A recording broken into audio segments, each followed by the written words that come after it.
آج ہم بیان کریں گے، پارہ ہے 5واں، سورہ نساء ہے، رکوع 17۔ اعوذ باللہ من الشیطان الرجیم، بسم اللہ الرحمن الرحیم۔ ومن یشاقق الرسول من بعد ما تبین لہ الہدی ویتبع غیر سبیل المؤمنین نولیہ ما تولی ونصلیہ جہنم وساءت مصیرا۔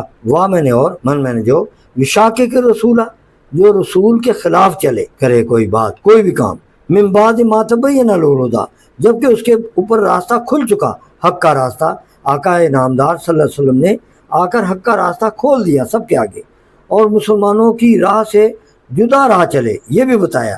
وَيَتَّبِعْ غَيْرَ سَبِيلِ الْمُؤْمِنِينَ، کہ جو مسلمانوں کو جنہوں نے حضور صلی اللہ علیہ وسلم نے تربیت فرمائی، ان کے راستے پہ چلنے کی بجائے، ان کو فالو کرنے کی بجائے، وہ اپنے راستے پہ، یعنی مومنین جتنے بھی یہ اللہ کے پیارے آئے ہیں، جو آقا صلی اللہ علیہ وسلم سے سیکھ کے ہم تک پہنچایا جنہوں نے علم، تو ان کی اتباع نہ کرے۔ نولی ما تولی، تو ہم اس کو اس کے حال پہ چھوڑ دیتے ہیں۔ ونصلی جہنم، اور پھر اسے ہم دوزخ میں داخل کریں گے۔ اور ساتھ مسیرہ، اور کیا ہی بری جگہ ہے لوٹنے کی۔ یہ ایک طرح کی نعت ہے آقا صلی اللہ علیہ وسلم کی۔ علامہ اقبال فرماتے ہیں، کیا بات ہے، کتنی خوبصورت بات ارشاد فرمائی کہ آقا صلی اللہ علیہ وسلم کی اگر اتباع نہیں نہ ہے، تو جو نہیں ہے تو کچھ بھی نہیں ہے۔ ہو نہ یہ پھول تو بلبل کا ترنم بھی نہ ہو، چمن دہر میں کلیوں کا تبسم بھی نہ ہو، یہ نہ ساقی ہو تو میں بھی نہ ہو، تم بھی نہ ہو، بزم توحید میں دنیا میں نہ ہو، تم بھی نہ ہو، صلی اللہ علیہ وسلم۔ یہ ہے میرے آقا کی شان، اللہ تعالیٰ نے قرآن مجید میں بیان فرمائی ہے۔ اگر آپ نہیں اور آپ کی اتباع نہیں تو پھر کچھ بھی نہیں ہے۔ ہاں، یہ اس آیت کریمہ کا شان نزول ہے کہ ایک شخص طامہ بن ابریق نے مدینہ پاک میں چوری کر کے دوسرے کو چوری کا الزام لگا دیا۔ اصل واقعہ معلوم جب ہوا تو آقا صلی اللہ علیہ وسلم نے اس کے ہاتھ کاٹنے کا حکم دیا۔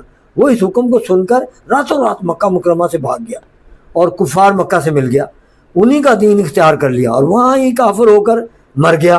اس کے بارے میں یہ آیت کریمہ نازل ہوئی۔ یہ آیت بھی حضور صلی اللہ علیہ وسلم کی کھلی ہوئی نعت شریف ہے، اور اس میں فائدے بھی بہت سارے ہیں۔ اول یہ کہ اس سے پہلی آیتوں سے معلوم ہوا تھا کہ اطیعوا اللہ و اطیعوا الرسول، اللہ نے ارشاد فرمایا جس نے میرے حبیب کی اطاعت کی اس نے دراصل میری اطاعت کی، یہ سچا فرمان ملا تھا۔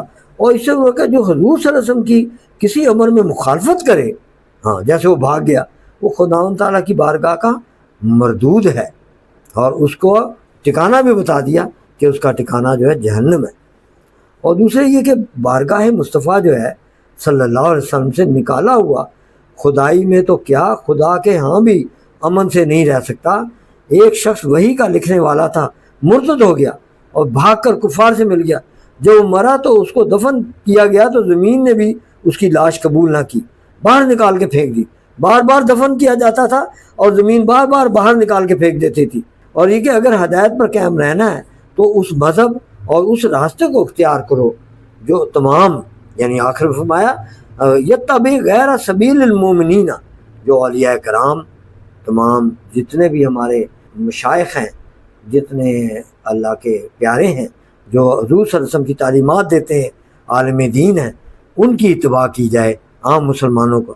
کہ کسی نے اگر نیا راستہ بنایا علماء دین سے ہٹ کے، اپنا کوئی 1.5 انچ کی مسجد بنانے کی کوشش کی، تو پھر شیطان اسے پکڑ لیتا ہے اور اس کو تباہ کر دیتا ہے۔ گلے سے دور رہنے والی بکری کو بھیڑیا کھا لیتا ہے، اور وہ راستہ ہی وہی ہے جو کہ صحابہ کرام اور اہل بیت اعظام، علماء اور مشائخ عامت المسلمین کا ہے، جن کا نام ہے حضور نبی کریم صلی اللہ علیہ وسلم کے امتی، اولیاء اللہ، کتب ابدال، مجدد، غوث، جنہوں نے ان کی اتباع کی، تو انہوں نے گویا کہ اللہ کے رسول کی اتباع کی، صحابہ کرام کی اتباع کی، اور جنہوں نے اللہ رسول کی اتباع، تو وہ اللہ کے قریب ہو گئے۔